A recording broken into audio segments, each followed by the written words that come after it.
Coucou tout le monde et bienvenue pour un nouvel épisode de Cartoon Horror Show. Aujourd'hui, nous allons traiter de 4 histoires réelles qui, j'en suis convaincue, vont vous glacer le sang. Mais avant que ça commence, j'aimerais vous présenter le sponsor de cette vidéo.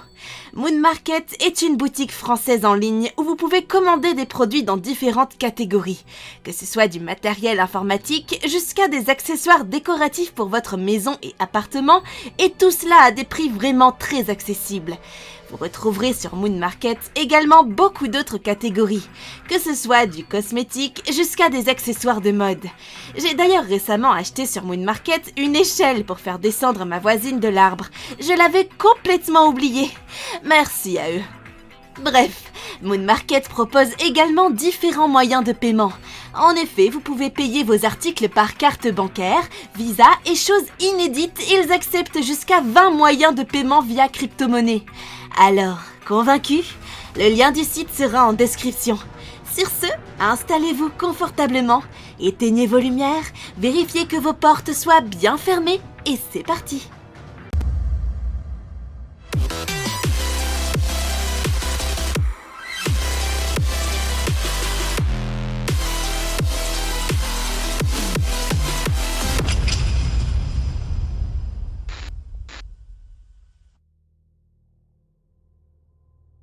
Du babysitting n'était pas le boulot que j'imaginais faire pendant mon année de terminale au lycée.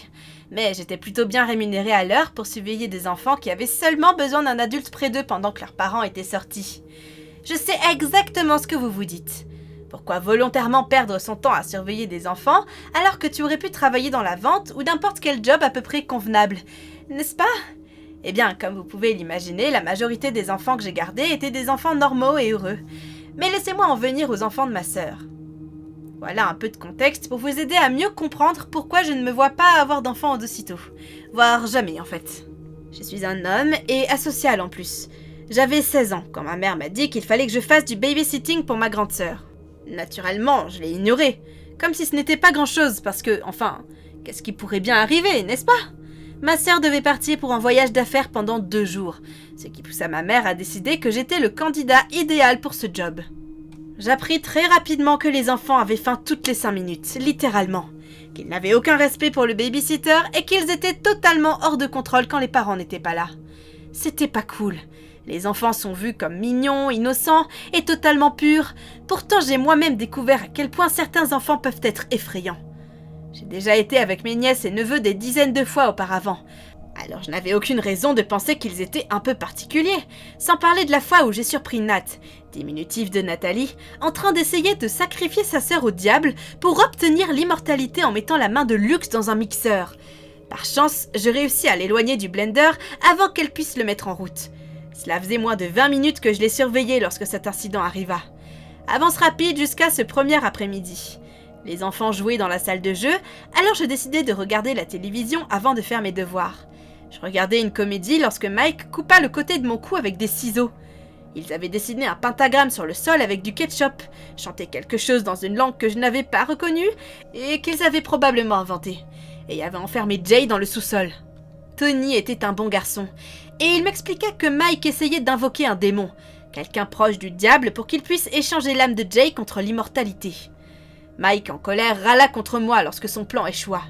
Je jure devant Dieu que ces fichus creepypasta qu'ils regardent ne les aident en rien.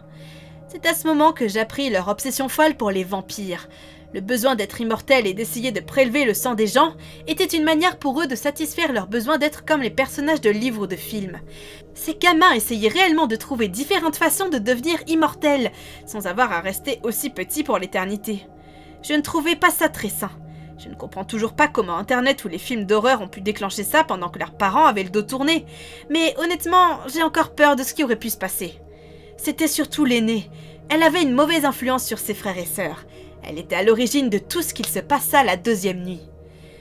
J'étudiais pour un test de mathématiques que j'avais le lendemain, et les enfants étaient censés jouer dans le jardin. Là était l'erreur. Tout ce dont je me souviens de mes révisions est que je m'étais vraiment fatiguée d'avoir couru après ces sales gosses la veille parce que j'avais fini par m'endormir sur la table de la cuisine. Je me réveillais plus tard dans l'après-midi, les mains et les pieds attachés à un tuyau en métal dans le sous-sol, alors que mes nièces et neveux dérangés se tenaient debout devant moi avec un regard étrange. Je luttais pendant une bonne dizaine de minutes pour me libérer de cette stupide corde, alors qu'ils chantaient à nouveau dans une langue bizarre. Je suppose qu'ils essayaient réellement de me sacrifier, mais fus soulagée lorsque je vis l'un des chats faire tomber une bougie du rebord de fenêtre. La moquette et les longs rideaux en soie s'enflammèrent immédiatement, ce qui poussa les enfants à me détacher. Nous courions hors de la maison et rejoignions un endroit sûr, juste à temps pour voir la maison être littéralement réduite en cendres. Je restais immobile pendant ce qui sembla être des heures, alors que les voisins appelaient éventuellement la police. J'appelais ma mère pour qu'elle vienne chercher les enfants avant d'être interrogée par la police pendant plus de 3 heures. L'inspecteur qui m'interrogeait allait sans aucun doute m'arrêter, mais la brigade des sapeurs-pompiers décida plus tard que l'incendie était un accident. En arrivant à la maison, ma sœur entra dans ma chambre, furieuse, et m'informa que je n'avais plus le droit de babysitter ses enfants, et m'aurait presque littéralement frappé sans raison si mes parents n'avaient pas stoppé sa fureur. Je pleurais des larmes de joie face à cette nouvelle, et ne fis plus jamais de babysitting. J'essayais d'expliquer l'histoire aux inspecteurs ainsi qu'à ma famille, bien que toutes les histoires de mes nièces et neveux corroboraient apparemment contre la mienne. Et ça, je ne pouvais rien y faire.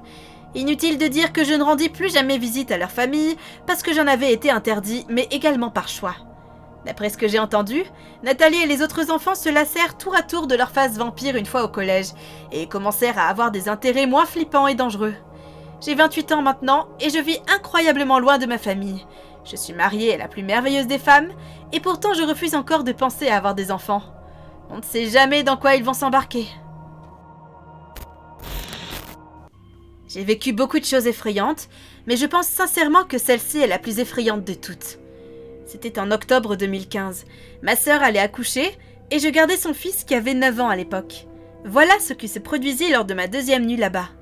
J'avais couché mon neveu dans sa chambre et mis le chien dans sa cage dans la chambre de ma sœur que je dois traverser pour atteindre l'autre chambre. Puis je descends et ouvert YouTube sur mon ordinateur. Et alors, environ 1 heure plus tard, j'entends une porte claquer. Je suppose simplement que c'est mon neveu et qu'il va aux toilettes. J'entends alors un autre claquement et suppose qu'il cherche seulement à avoir plus d'intimité. Mais alors j'entends une 3e porte claquer. Je ne sais pas comment l'expliquer, mais je savais simplement que ce n'était pas mon neveu. J'entendais des choses être déplacées, comme une commode qui glissait sur le sol. Je commençais alors à me rappeler que cette maison n'était pas construite comme une maison ordinaire à l'époque. Le grenier était apparemment relié à la maison d'à côté. Tout ce qu'il suffisait de faire, c'était de monter au grenier, de marcher un peu, puis de soulever la porte et descendre l'échelle. Je n'avais pas le choix, il fallait que j'aille vérifier que mon neveu allait bien. Les bruits continuaient alors que je monte les escaliers. J'entends le chien devenir complètement fou dans sa cage, comme s'il essayait de s'échapper. Arrivé au milieu de l'escalier, tous les bruits s'arrêtent. Je regarde dans sa chambre, et il dort la porte ouverte. Il n'y avait aucune chance que je passe devant cette chambre plongée dans le noir complet. Dans ma tête, tout ce qui comptait, c'était qu'il aille bien. Je redescends alors les escaliers, et à peine quelques marches plus bas, j'entends des bruits de pas courir suivis d'un claquement de porte. Alors le jour suivant, je décide d'en parler à ma sœur et mon beau-frère. Ce qu'ils disent après leur avoir raconté me glace le sang. Sans aucune inquiétude, ils poursuivent en me racontant que c'était l'esprit de leur voisin décédé. Alors, vous vous demandez sûrement pourquoi je n'avais pas déjà appelé la police. Eh bien, je n'avais pas vraiment les idées claires à l'époque. J'étais juste beaucoup trop effrayée, et je suppose finalement que j'avais bien fait de ne pas les appeler. Quelques semaines plus tard, ma mère avait raconté à ma nièce de 16 ans que dès qu'elle était là-bas, elle avait le sentiment d'être observée. Aujourd'hui encore, je ne sais pas si je crois que c'était un fantôme ou bien un être vivant. Tout ce que je sais, c'est que je n'étais clairement pas seule cette nuit-là. Outre mon neveu et moi. Je ne ferai plus jamais de babysitting là-bas. Allez vous faire foutre.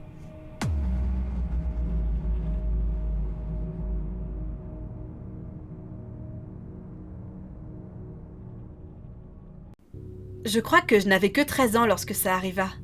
J'allais gagner plus d'argent puisque j'allais garder tellement d'enfants. Je ne me rappelle plus exactement combien, mais il y en avait beaucoup. Si on me faisait confiance pour en garder autant, c'est parce que je les connaissais depuis que mes parents et les leurs étaient amis en grandissant. Nous faisons alors devenir une sorte de groupe. J'étais la plus vieille de toutes les enfants. C'est la raison pour laquelle j'étais aux commandes. Bien sûr, la nuit allait être longue en sachant que nos parents seraient à un bar super loin jusqu'aux environs de 2 heures du matin, puis dormiraient ensuite à l'hôtel. Pour un peu de contexte, je connaissais les enfants, et ils me connaissaient aussi. J'étais la plus vieille, j'avais 13 ans à l'époque, et le plus jeune avait environ 4 ans. Il y avait définitivement une différence d'âge. La majorité des enfants avaient entre 9 et 10 ans. Bref, les parents partirent et il était déjà presque 16 heures. Environ 2h30 plus tard, je leur préparais à manger. On s'assit à table et tout le monde mangea ses pâtes. Tous les enfants étaient réunis et ils se connaissaient tous. Alors la situation dégénéra un petit peu. Je n'irai pas dans les détails sur ce qu'il s'est passé exactement, mais certains des enfants étaient juste complètement déchaînés. Ça ne m'embêtait pas vraiment, c'était même assez marrant, mais ce n'était pas la question. Alors environ 2 heures plus tard, il commençait à se faire assez tard. Je me rappelle qu'il était environ 23h30 lorsque les enfants commencèrent à se calmer. Je devais m'occuper de certains enfants qui s'étaient blessés en faisant des choses vraiment stupides et dangereuses, et je ne pouvais pas m'en occuper sur le moment parce que je devais gérer d'autres problèmes en même temps. Mais je me considérais comme quelqu'un de vraiment attentionné et aimable, parce que je faisais toujours ce qu'il fallait pour les calmer. Alors, comme je le disais, il était environ 23h30 lorsqu'ils commencèrent à se calmer, et peu après ils commencèrent à s'endormir. Je les amenai et portai à l'étage, et mis la moitié d'entre eux dans les 2 chambres d'enfants. Pour ne pas divulguer les vrais noms, nous étions dans la maison de la famille Abel. Ava et Dom étaient les enfants de la famille, c'était donc leur maison. Je mis la moitié des enfants dans la chambre de Dom et l'autre moitié dans celle d'Ava. Ils s'endormirent très rapidement après cela. Je retournai en bas pour me détendre et écouter un peu de musique, et après en avoir écouté pendant un moment, Ava descendit, et c'est à ce moment-là que les choses commencèrent à se dégrader. Il fallait que je regarde, parce que ma musique était si forte que je ne pouvais pas l'entendre m'appeler. Elle me dit alors d'une voix effrayée « Quelqu'un n'arrête pas de jeter quelque chose contre la fenêtre de ma chambre, j'ai vraiment peur !» Entendre cela me mit un peu mal à l'aise, parce que c'était vraiment étrange, surtout à cette heure de la nuit. Je la pris dans mes bras et lui assurai que tout allait bien se passer et que j'allais aller vérifier. Les chambres se trouvaient au 3e étage. C'était donc d'autant plus bizarre, puisque les fenêtres des chambres étaient vraiment hautes. J'entrai dans la chambre d'Ava et vis que tous les enfants dormaient. Je supposais que personne d'autre n'avait entendu le bruit contre la fenêtre. Je commençais à croire qu'Ava avait tout inventé ou quelque chose du genre. Je redescendais les escaliers et retournais au canapé où se trouvait Ava. J'étais un peu étonnée de voir qu'elle n'était pas là. C'est à ce moment-là que j'entendis un bruit venir d'en bas. Ça ressemblait à un appel à l'aide étouffé. Je courus rapidement en bas et trouvai Ava se faisant traîner hors du garage dans lequel elle était par une sombre silhouette. Quelqu'un avait oublié de fermer la porte du garage, alors elle était grande ouverte. J'avais si peur, j'étais passée en mode panique totale.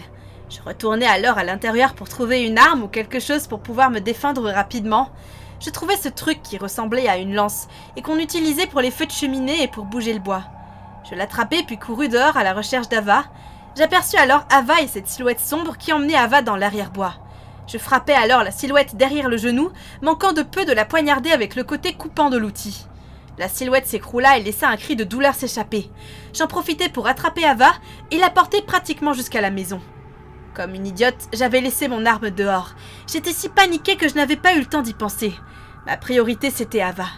Je rentrai à l'intérieur et fermai la porte du garage, espérant que c'était la fin du cauchemar. Je décidai de ne pas appeler la police parce qu'elle me rendrait beaucoup trop nerveuse et je voulais éviter cela. Je courus à l'étage en essayant de ne pas faire trop de bruit pour voir si le vacarme à l'extérieur avait réveillé les enfants. Mais 2 enfants seulement étaient réveillés. Ils me demandèrent alors ce qu'il s'était passé et je leur dis de se rendormir. Il venait de se passer quelque chose et ils voulaient vraiment savoir quoi, mais je leur promis de leur raconter le lendemain matin. Je ne leur en voulais vraiment pas. Je pense que j'aurais aussi voulu savoir ce qu'il se passait, surtout après tout ce brouhaha. Bref, je retournai en bas près du canapé sur lequel Ava était bien assise cette fois. Dieu merci. Elles s'endormirent réconfortées par ma présence. Avance rapide au lendemain matin. Il était environ 7h30 et j'entendis du vacarme à l'étage. Les enfants étaient debout et en train de jouer. Ava me réveilla et était très contente de me voir. Je pensais vraiment l'avoir fait se sentir en sécurité. Après cette nuit-là, ma relation avec Ava fut un peu différente d'avant. L'histoire s'améliore, mais la dernière frayeur reste à venir, alors soyez prêts. Je descendis les escaliers pour vérifier que rien n'avait été volé, mais tout semblait en ordre. Enfin, tout sauf une chose. Il s'avérait qu'un papier se trouvait dans le garage. Il était scotché sur la porte coulissante, ce qui attira mon attention. Je commençai à le lire, mais il ne disait qu'un mot. Revanche. Lire cela m'effrayait, vraiment, parce que je me demandais vraiment comment quelqu'un avait pu scotcher ça là. Puis la réalité me frappa.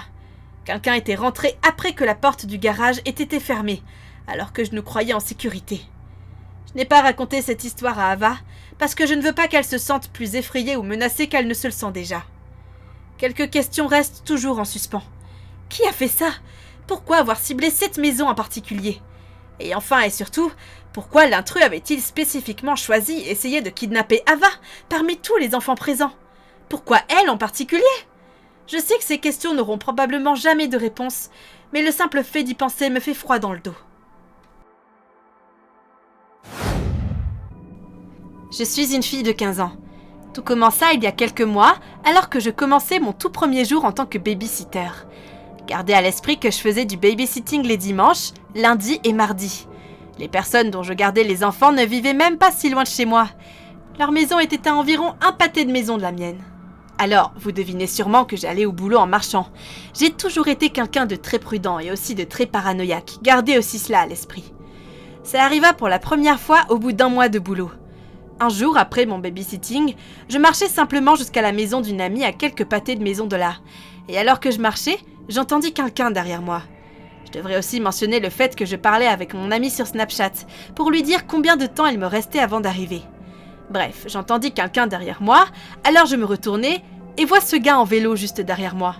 Je n'y pense pas trop, mais je le garde à l'esprit. Je ne lui prête pas vraiment attention et continue d'envoyer des snaps, juste au cas où il tenterait quelque chose. Je tourne alors à gauche, et lui aussi. À ce stade, je me rends bien compte de ce que ce gars est en train de faire. Je suis quasiment persuadée qu'il me suit. Le gars a l'air super grand, et je ne fais qu'1,67 m. Alors, encore une fois, je prends un virage, et lui aussi. À ce moment-là, je commence vraiment à comprendre que ce gars me suit. Chaque fois que je ralentis, il ralentit aussi. Et si j'accélère, alors lui aussi. J'aperçois enfin la maison de mon ami, et marche plus rapidement alors qu'il me suit toujours. J'atteins sa porte d'entrée et commence à toquer avant d'entendre quelqu'un dire « Eh, tu devrais faire gaffe, je vais te choper !» Je me retourne et le gars est juste derrière moi, devant sa maison. À ce moment-là, je suis vraiment paniquée, mais je continue simplement à toquer. Et avant qu'elle vienne ouvrir, le gars sort quelque chose. Je ne vois pas tout de suite de quoi il s'agit, jusqu'à ce que je regarde d'un peu plus près. Et vous l'aurez deviné, le gars avait littéralement sorti son pénis. Je sors alors mon téléphone au même moment et l'attrape sur le fait avant que mon amie ouvre la porte. Elle me laisse rentrer et me demande pourquoi je tremble. Je lui montre alors la vidéo et elle essaye de me calmer. Avance rapide, 1 semaine plus tard. Alors que je marche pour aller travailler, je le vois à nouveau. Mon cœur s'arrête immédiatement de battre et j'accélère jusqu'à la maison de la femme pour qui je travaille. Il n'y avait rien cette fois. Il m'avait simplement observé. Cela arrivait quelquefois quand je marchais jusqu'au travail, mais il ne tentait rien parce qu'il faisait jour et qu'il y avait souvent du monde autour. Tout changea lorsqu'ils me demandèrent de garder leur fille à 22h. Je n'avais pas l'intention de marcher jusque là-bas seule, alors je demandai à la femme si elle pouvait venir me chercher. Ce qu'elle fit, et bien sûr rien n'arriva. On continua ainsi jusqu'à ce que je me sente suffisamment bien pour recommencer à marcher jusqu'au travail. La semaine suivante, elle me demanda à nouveau de faire du babysitting la nuit. Alors je décidai de garder un couteau sur moi, juste au cas où quelque chose arriverait. Je dis au revoir à ma mère, puis me mis à marcher dans la rue très sombre. Les lumières de cette zone n'étaient pas de très bonne qualité. C'est pour cela que j'avais si peur d'y aller à pied en premier lieu. Enfin bref, je marche pour aller travailler lorsque j'entends un craquement derrière moi.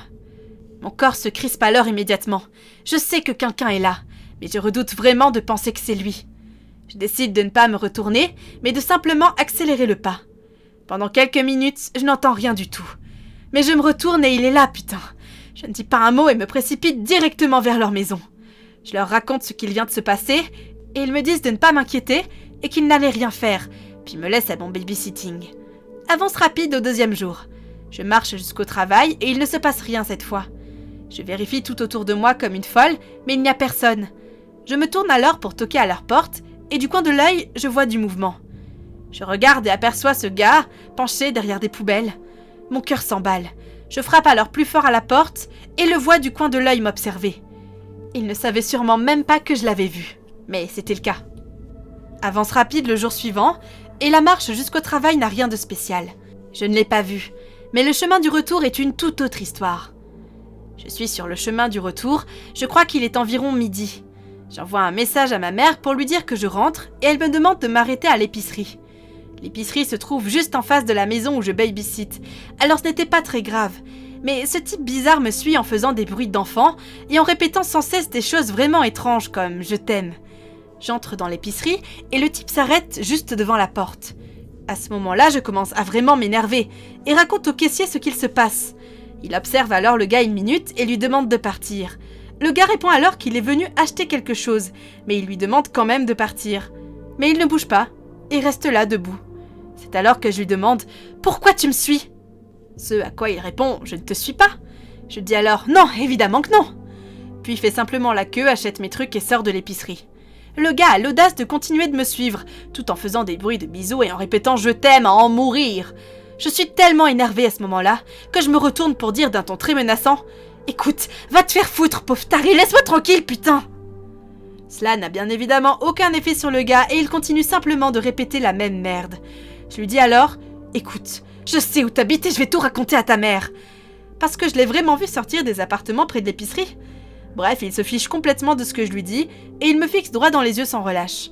Je continue à marcher vers chez moi et y arrive enfin. Mais juste avant de rentrer à l'intérieur et de claquer la porte, je lui dis « Si tu continues de me suivre, tu vas vraiment le regretter. » Il répond simplement par un rire puis dit « Ah ouais, qu'est-ce que tu vas faire exactement ?» Puis m'envoie un baiser. Je rentre alors à l'intérieur me sentant tout engourdi. Je viens tout juste d'arriver et commence alors à pleurer. Ma sœur me demande ce qu'il se passe et je lui raconte tout. Elle est extrêmement surprotectrice avec moi et mon histoire l'énerve vraiment. Elle me dit qu'elle va m'accompagner au boulot et que si on le voit, elle va le tuer. Bien sûr, je savais que ce n'était pas vrai, mais je me sentirais mieux.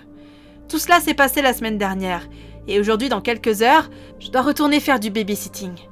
Je sais que ça n'a l'air de rien, mais j'ai toujours très peur de ce qu'il va m'arriver dans l'avenir. Je ne sais toujours pas quoi faire aujourd'hui. Si l'un d'entre vous qui m'écoute a des conseils à me donner, je suis preneuse. J'apprécie que vous preniez le temps de m'écouter. Et s'il m'arrive quoi que ce soit d'autre, je vous tiendrai sans doute au courant. Soyez prudents.